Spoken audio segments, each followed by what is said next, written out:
will see and hear firsthand. This kind of stuff.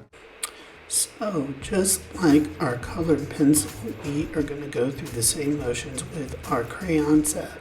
Now, you have a different set than I do, and you will most likely have different colors than I do. Notice that these have a lot of blues and purples, which I find interesting, but I still have the same 12 set.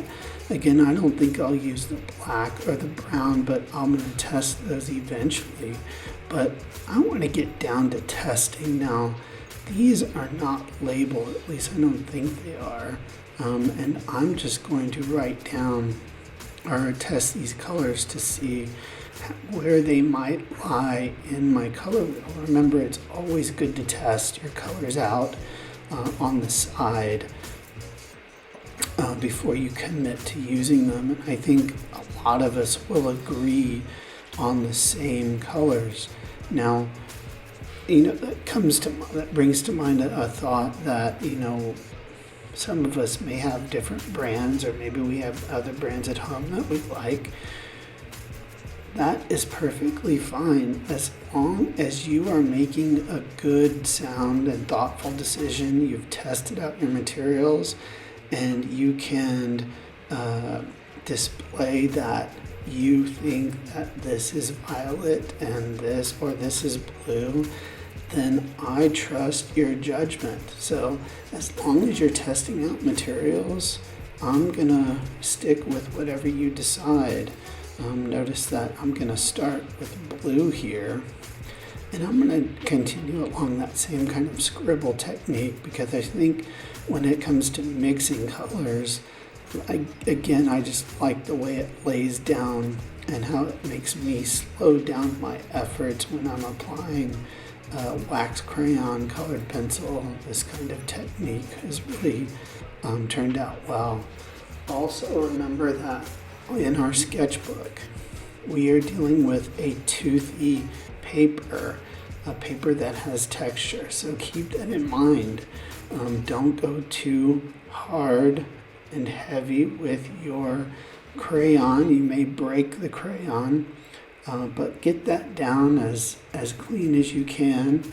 If you need to leave, or if you have left gaps because it's not as precise as a colored pencil, then leave gaps. I think that's perfectly fine.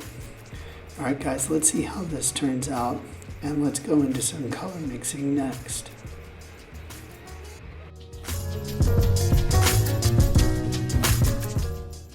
Now remember, according to my colored pencils, I usually try to go with the lighter valued color first, but either way I'm going to go really light and really slow. So take your time with these colored wax crayons.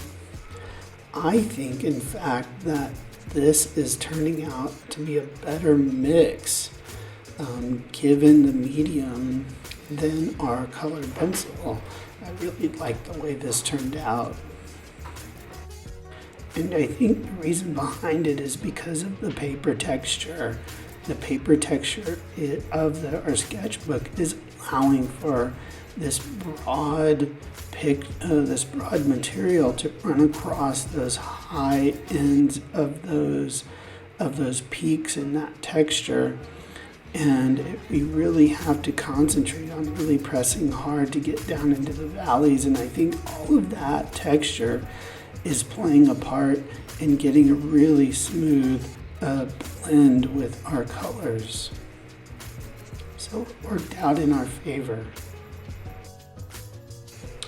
Remember, guys, it's always good to test applying different materials. Now, I'm comparing what a hatching method looks like with two different colors versus a scribble method. Now, I have scribble methods up in the color wheel already, but I just wanted to get them side by side. Again, whatever you think may work for you, test it out and show evidence of that success or that failure. Right? Again, I tend to edge towards the scribble method. It just has a softer feel towards it. And I think, again, the overall goal here is to be consistent with your mark making, and I think you'll have great success with that. Okay, guys, good luck, have fun, and we'll continue on next time. Take care. Bye-bye.